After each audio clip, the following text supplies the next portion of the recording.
Ivan Martins, nós estamos a 10 dias do primeiro mês do ano e, portanto, do novo governo, e nos surpreendeu e nos encantamos com a posse no dia 1º de janeiro, algo fantástico para a história política brasileira. Você lembra, porque estamos aqui vendo as imagens da subida da rampa do presidente Lula com a representatividade do povo brasileiro, da mulher, do negro, do deficiente físico, do artesão, enfim, essas figuras, do índio, não é? De uma figura histórica como é o cacique Raoni, todos eles aí reunidos, entregando a faixa presidencial para Lula. E eu quero te ouvir sobre isso, né?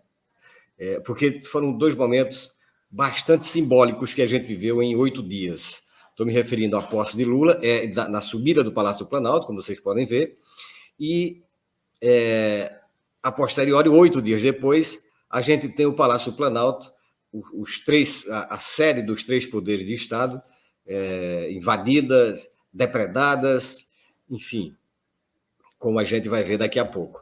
Mas essas são 2 imagens que nos traz mundos diferentes, mundos paralelos, mas que fazem parte, evidentemente, do mesmo mundo, que é a realidade cotidiana e concreta do que a gente vive no dia a dia. Saímos de uma festa fantástica em torno da democracia e temos que, 8 dias depois, nos depararmos com aquele fantasma que rondou a sociedade brasileira por 4 anos, um golpe de Estado patrocinado por Bolsonaro e pelos seus. O Bolsonaro já não estava fisicamente ali, mas os seus estiveram. Dos caminhoneiros, do agronegócio, de garimpeiros, e de pessoas comuns, muitas vezes iludidas no mundo de fantasia. Mas não vamos fazer uma análise psicológica disso. Eu acho que são 2 momentos que a gente quer fazer uma relação entre esses 2 momentos, a subida da rampa há 10 dias atrás, no 1º de janeiro, e 8 dias depois, a subida da rampa ou a descida da rampa, né, completamente impossibilitada, mas isso gerou uma corrente em todos os poderes constituídos da República, inclusive os governadores de Estado. Mas essas 2 imagens, primeiro esta que a gente acabou de ver aí, a entrega da faixa presidencial ao presidente Lula, e essa outra que a gente vai ver em seguida. Se nós fizéssemos um recorte destes dias por imagens, né, imagens que nos falam deste Brasil de 2023, certamente essas 2 imagens seriam as principais. Tanto a entrega da faixa ao presidente Lula, quanto, vamos chamar de, essa marcha para vistoriar a depredação no STF. Mas vamos às imagens, porque elas... Vamos, sim, porque você chamou de marcha, ele chama de caminhada. Vamos ver aqui, inclusive com áudio.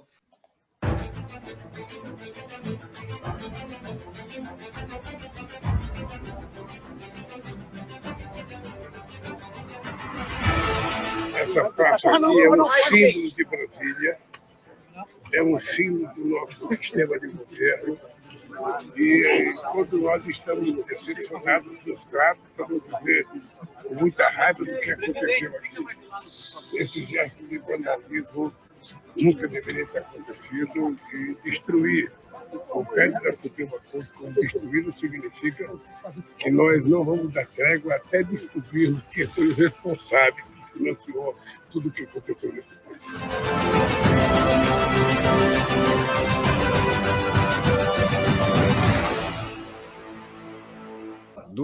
Duas imagens bastante significativas da história recente da política brasileira. Bem, vamos ser muito claros aqui. A Terra plana, ela capota em 2023. Aí veja você, as ironias que a história nos traz. Mas é curioso como a história nos coloca essas ironias. De o Lula, né, liderar uma caminhada em solidariedade ao Supremo Tribunal Federal. Jair, você melhor como eu, porque você é um estudioso do tema, foi sua dissertação, esse foi seu objeto de estudo no mestrado, nós vemos o Lula em solidariedade ao Supremo Tribunal Federal. Supremo Tribunal Federal, que foi a peça fundamental da engrenagem. O poder mais importante a fim de que Lula não disputasse as eleições de 2018. E agora nós temos o Lula caminhando em solidariedade ao Supremo Tribunal Federal. E é importante nós fazermos uma contextualização maior. O Lula estava fora de Brasília, estava fazendo aquilo que o presidente deve fazer, que é prestando solidariedade, a estados, municípios e famílias que estão em situação de risco, seja isso de uma vulnerabilidade social ou mesmo natural, como é o caso da visita que Lula fazia no interior. Mas, diante daqueles atos, o Lula retorna imediatamente a Brasília.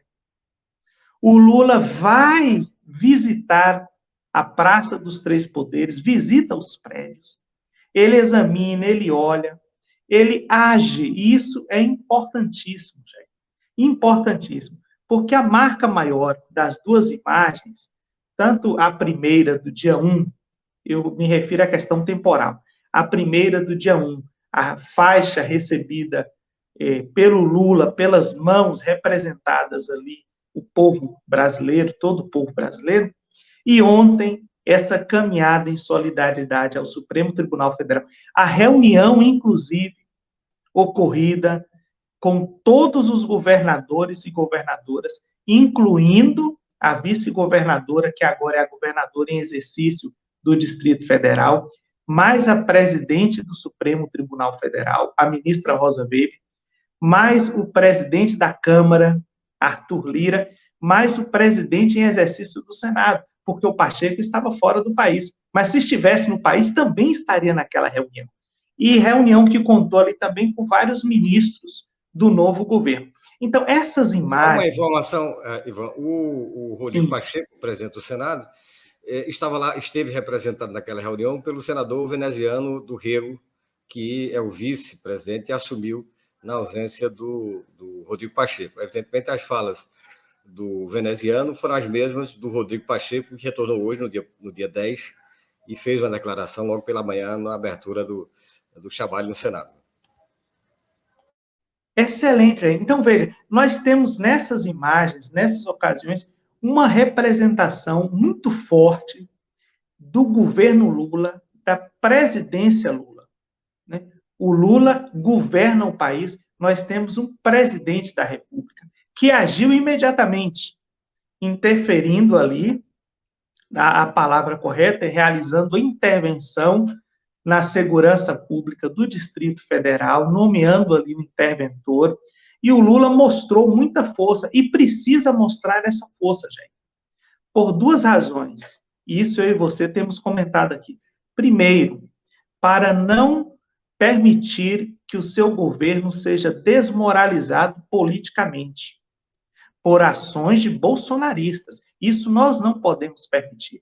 Porque um governo desmoralizado é um governo que vira chacota, Jair.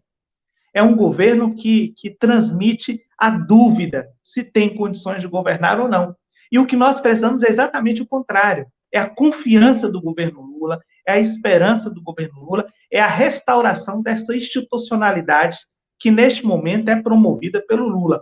Mesmo naquilo que eu e você temos dito, nos limites do Estado democrático de direito, do Estado burguês.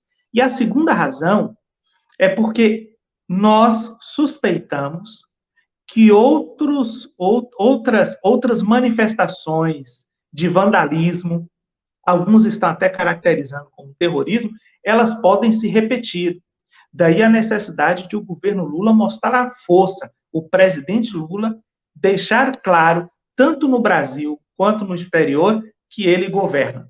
Então, isso é importante para não desmoralizar o governo e para mostrar força diante daquilo que eventualmente pode surgir.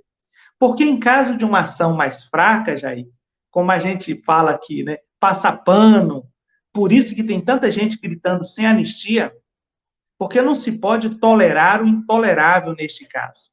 E aí, em vista disso, se a gente abrir mão, daqui a pouco você sabe como é que funciona. Né? Daqui a pouco é caminhoneiro travando o Brasil, é torre de eletricidade sendo derrubada, é gente invadindo refinaria e proibindo ali o trânsito de combustível e etc.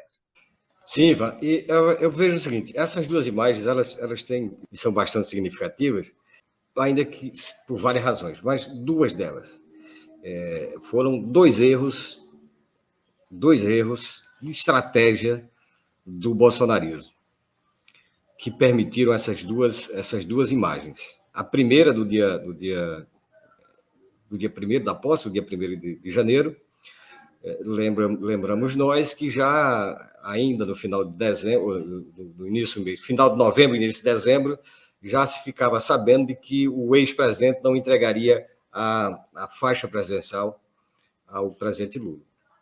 E abriu a oportunidade fantástica de ele poder reunir, historicamente, diversos representantes de segmentos da sociedade brasileira, como o branco, o índio, o negro, a mulher, o deficiente, a criança, enfim, aquele povo que a gente viu representado, aquelas pessoas que a gente viu representando o povo brasileiro, e aquilo teve uma repercussão incrível, tanto interna, né, para o público interno, quanto para a comunidade política internacional.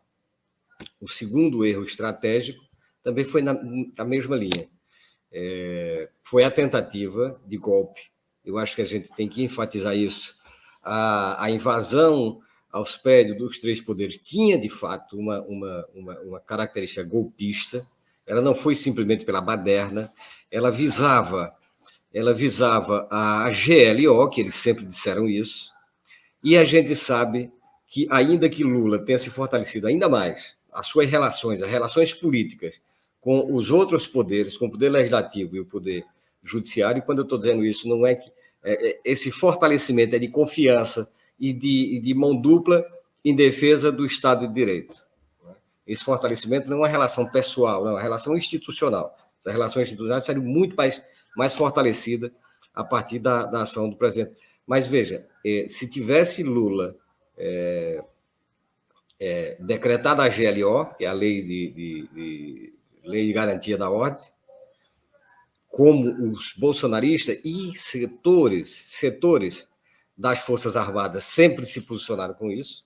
Depois a gente faz especificamente sobre os militares, mas tem muitos golpistas ali dentro.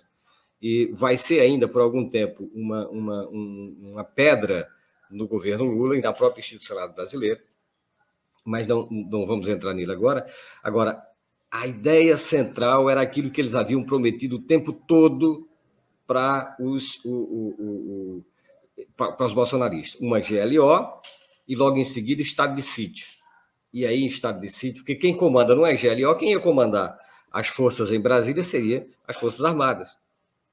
As Forças Armadas que foram coniventes e que deixaram de cumprir, inclusive, determinações da Justiça do Supremo Tribunal Federal, quando ainda no final do ano passado, o ministro Alexandre de Moraes determinou que que acabassem com os acampamentos dentro das áreas das Forças Armadas, não só em Brasília, mas em todo o país. E eles não fizeram. Então, veja, era a chave. A gente tem visto aí em grupos de WhatsApp, e a polícia já tem isso também. Estou me referindo à Polícia Federal, que agora está à frente do caso, porque o caso foi federalizado, a Polícia Federal não podia entrar ali enquanto esse caso não fosse federalizado, mas a partir do momento em que entrou nos prédios dos poderes do Estado, então esse evento passou a ser da alçada da Polícia Federal. O que quer dizer com isso? Era, de fato, a instância de fazer o golpe. Eles dizem nos grupos de WhatsApp e em outros aplicativos de que vamos ocupar, vamos invadir o STF, o Congresso e tal, e vamos ficar lá. Esse ficar lá seria até o momento que tivesse, de fato, a GLO e que, em seguida, tivesse o estado de sítio. E o estado de sítio seria os militares. Não vamos nos enganar, porque esta fantasia que se tornou Bolsonaro, ela é cria de um projeto político de amplos setores das Forças Armadas, que, inclusive, não fazem reserva disso. Agora, durante o período eleitoral, o processo eleitoral do ano passado, saiu, eles divulgaram um projeto de poder das Forças Armadas, né? E quando o mandato seria renovado por Bolsonaro, aí lá 2026 a 2020, era um projeto de 20 anos, se não me engano. Né? E esse projeto não foi desfeito, primeiro porque eles não podiam tê-lo. E se não podia tê-lo, não foi desfeito agora, porque ficou às claras a posição golpista de amplos setores das Forças Armadas, que não tem poder para dar o golpe. E quando eu digo não tem poder, não é que não tem um poder físico, que eles têm as armas, não é? Que não são deles, na verdade são do Estado, mas como está lá, não é? Mas eles não têm, assim como Bolsonaro não teve, porque eles não conseguiram dar o golpe, não foi por falta de arma, de armamento, de coisa nenhuma, não, nem de interesse eles dar. Agora também não são de tudo idiotas. Não são de tudo idiotas. Eles queimaram-se completamente nessas duas ações do 1º de janeiro, em 10 dias. 10 dias. 10 dias acabou. 10 dias acabou toda a saga golpista, aqueles que estavam, inclusive com pessoas simples sendo usadas ali, à custa de algum recurso, não é? À custa de comida e de um trocado, o termo é esse, lembra aqui do caso do acampamento de Brasília, que foi desfeito na sexta-feira pela Guarda Metropolitana, a Guarda Civil Metropolitana, e lá se descobriu que eles ganhavam uma diária de R$50, evidentemente, além da comida, da alimentação que tinha lá. E a gente viu no final de semana, agora no dia 8 e dia 9, as imagens que apresentavam muita gente, muitos senhores e senhoras das classes populares. Né?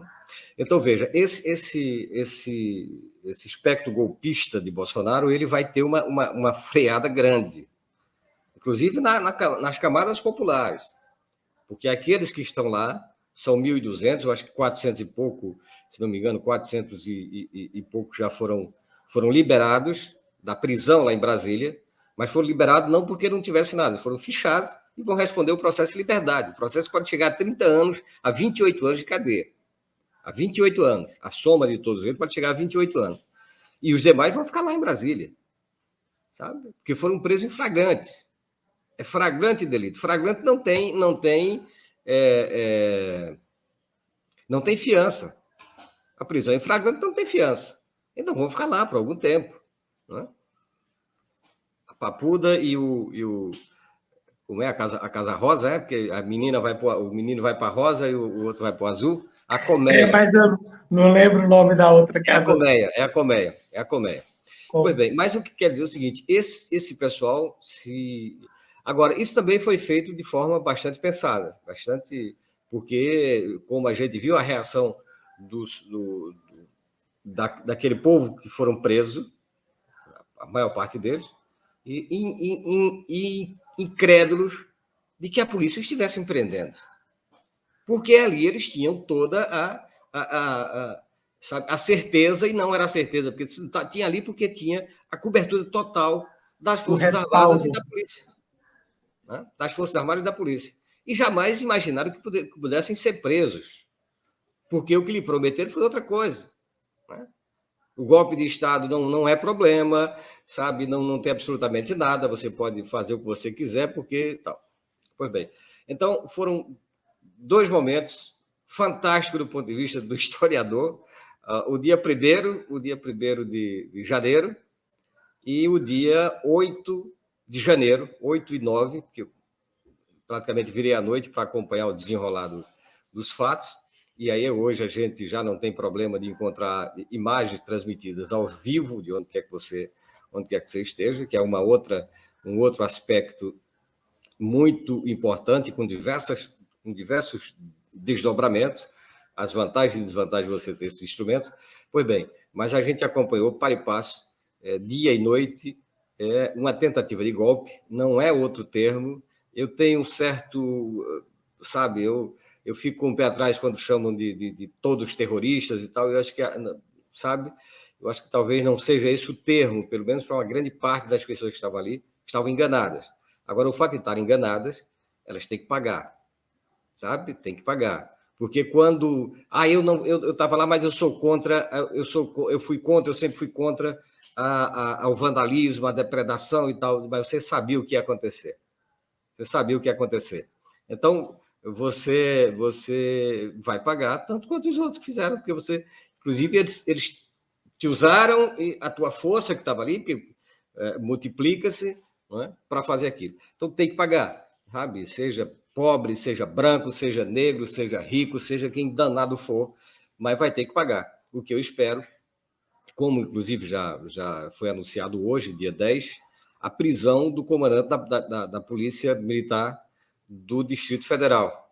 O mandato de prisão que saiu hoje, na verdade, foi pedido já no domingo pela AGU, Advocacia Geral da União, um pedido de prisão do ex-ministro da Justiça de Bolsonaro e ex-secretário de Justiça do Distrito Federal, o Anderson Torres. E hoje o Supremo Tribunal Federal acatou o pedido de prisão deste secretário, que está nos Estados Unidos, e que se espera que ele volte para pagar aqui pelos seus atos, pela ação e pelas omissões que nos levou a essa situação que vivenciamos entre o dia 8 e o dia 9 de janeiro de 2022.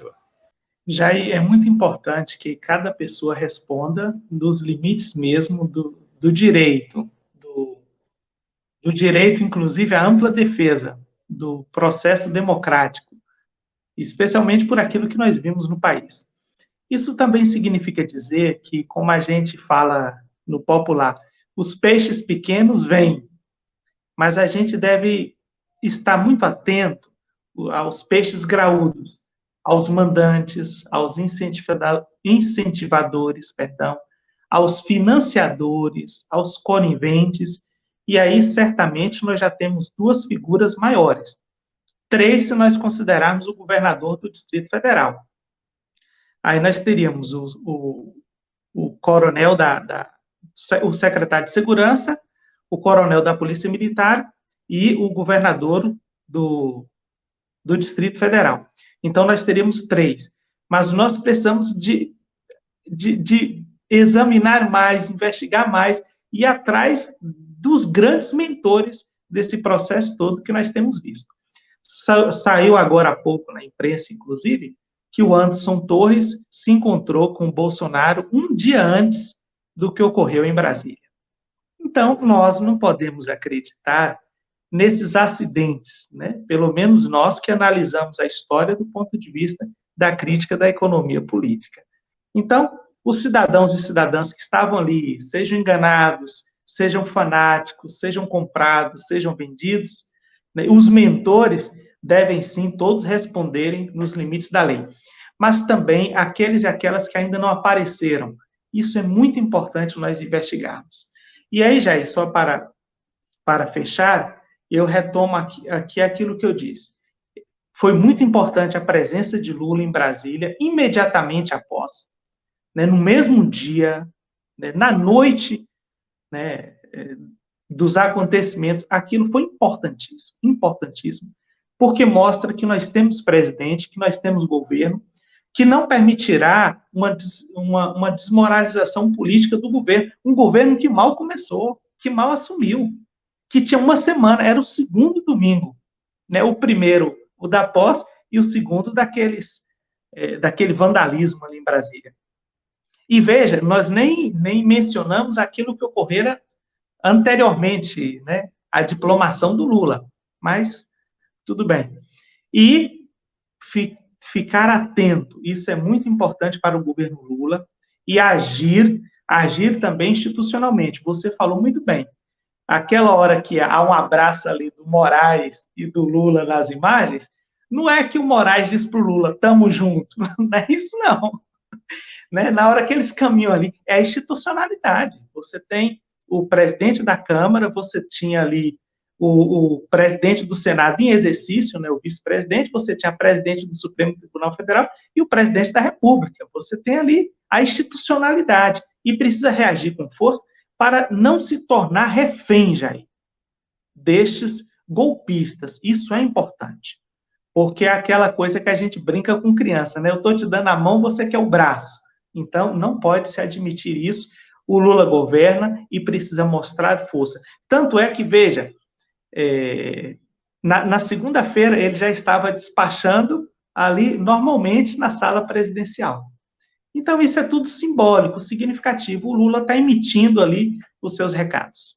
João Martins, teria muito mais coisa para a gente conversar, enfim, mas essa é a cena política. O que eu espero, e eu creio que você também, é de que, de fato, quem idealizou, que não foi de agora, os idealizadores, os financiadores e aqueles que praticaram, esses todos, independente da condição social, do que façam, têm que ir do cargo que ocupem no Estado, que esses aí são todos do Estado, vão ter, e é o que a gente espera, que sejam penalizados. Jair, nós continuamos a conversa. Muito obrigado a você que nos assistiu, que nos acompanhou até aqui. Não se esqueça de curtir esse vídeo, inscrever-se no canal e compartilhá-lo se assim o desejar.